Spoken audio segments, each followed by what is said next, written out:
Paniwala ni Coach Chot Reyes, matapos umakyat sa finals ng kasalukuyang ginaganap na PBA Philippine Cup, dehado sila or sila ang dehado sa paparating na laban. Sino man sa SMB at Barangay Ginebra ang umakyat sa finals para kaharapin sila at ang ilan nating mga kababayan. Sinabing hindi pa dapat magretiro si Junmar Fajardo sa pambansang kupunan, bunga ng pangangailangan ng Gilas Pilipinas sa estilo ng kanyang galaw sa loob ng court.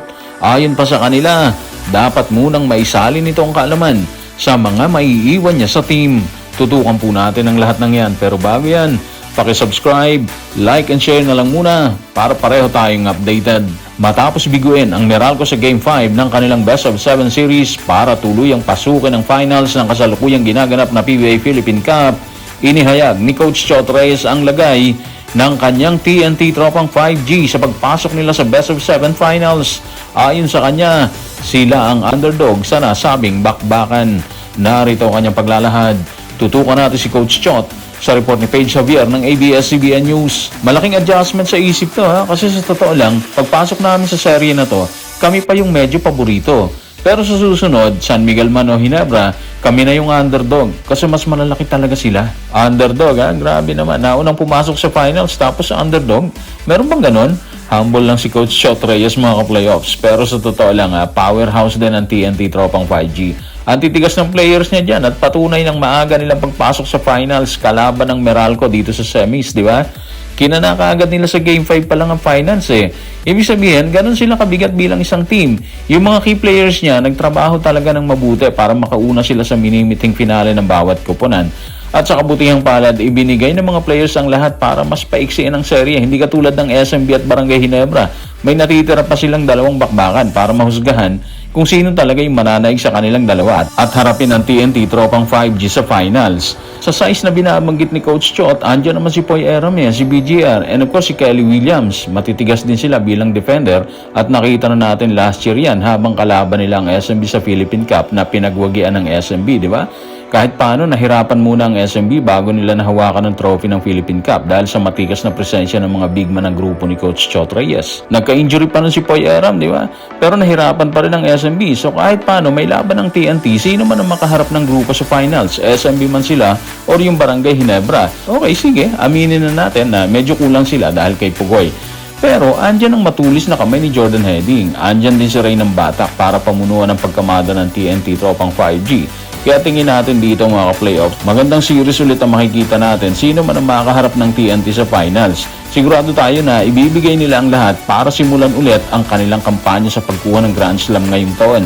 Siyempre malayo pa yon, nagsisimula pa lang sila, di ba? Pero kapag nakuha nila itong mga ka-playoffs, mabubuhay na naman ang paghahangad ng grupo. Nabulilyaso lang sila last year dahil sa SMB at sa injuries na nakuha ng kanilang key players. Pero kung bibigyan ulit sila ng pagkakataon, seryosohin ulit nila yan. Kung underdog ang tingin ni Coach Chot sa kanyang kupunan pagpasok ng finals, marami naman sa ating mga kababayan ang tila ayaw pang makitang magretiro si Junmar Fajardo sa Gilas, Pilipinas.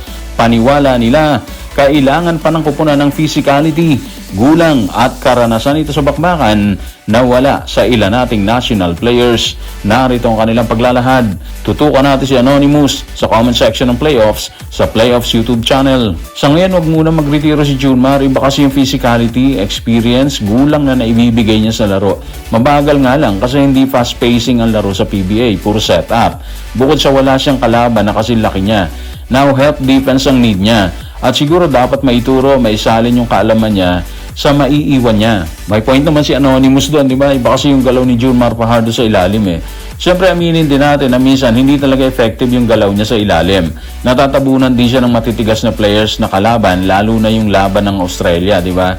Pero hindi yun ang issue dito Ang issue is yung walang papalit sa tigas, gulang at karanasan ni Junmar Fajardo sa international na competition.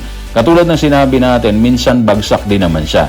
Pero dapat nating tandaan na hindi lahat ng oras nananalasa ang isang player Hindi lahat ng oras papasok ang tira ng isang birador sa loob at hindi lahat ng oras nasa tamang forma ang katawan ng isang player. So, ibig sabihin, may on and off ang players kahit gaano pa siya kagaling or kahusay bilang isang manlalaro, di ba? Yun yung nararanasan ng isang Junmar Fajardo sa mga oras na hindi siya nagde-deliver nang dapat ay magandang performance kalaban ng ibang bansa. Pero lahat ay nararanasan yon, lahat ng team natatalo. Kahit ang NBA, aminado na nagbago na ang tema ng laro sa mundo. Minsan na rin nating narinig na nasa Europa na magandang estilo ng laro. Halos naungusan na ang NBA, di ba? Dahilan para tanghalin pangalawang pinakamalaking liga sa mundo ang EuroLeague kasunod ng NBA. Sa kaso ni Junmar, marapat lang talaga na bago siya magretiro, natuto na yung ating mga big sa kanyang estilo. Yung estilo na kahit malalaki, pwedeng brasuhin sa maayos na paraan, yung hindi masyadong halata, lalo na sa ilalim, di ba? Sa tingin natin, hindi pa kumukupas ang isang Junmar Fajardo mga playoffs eh. Yung technique niya, nagagamit pa rin niya dito sa PBA. Marapat lang naman na magamit kasi nga hindi hamak na mas maliliit ang players dito sa PBA kumpara sa FIBA Games. Pero hindi mo pwedeng isang tabi ang katotohanan na siya pa rin ang may hawak ng ganong tikas na minsan na rin natin pinakinabangan dito sa FIBA. Ang players naman may kanya-kanyang estilo yan. Pwedeng sabihin na hindi maaaring mag-adapt ang isang kasama ni Junmar sa kilos at galaw niya. Pero hindi ibig sabihin wala siyang tikas, di ba? Meron. Yun ang rason bakit siya andyan sa hanin ng Gilas Pilipinas, yung mga players na ganon. Siguro sinasabi ni Anonymous is kakaiba talaga ang binibigay ni Junmar sa ilalim kapag nakuha niya ang kanyang rhythm. Mahirap siyang pigilan eh. Dito sa PBA, sobra siyang kumakamada, lalo na dito sa Best of 7 series nila ng Barangay Ginebra, di ba? Pero yun nga eh, iba ang PBA at iba ang FIBA Games. Yun din ang rason bakit meron siyang kritiko na minsan over the bakod ng komento. Sa kanya pahayag dati na retirement, nasa mga kamay pa rin niya yan eh.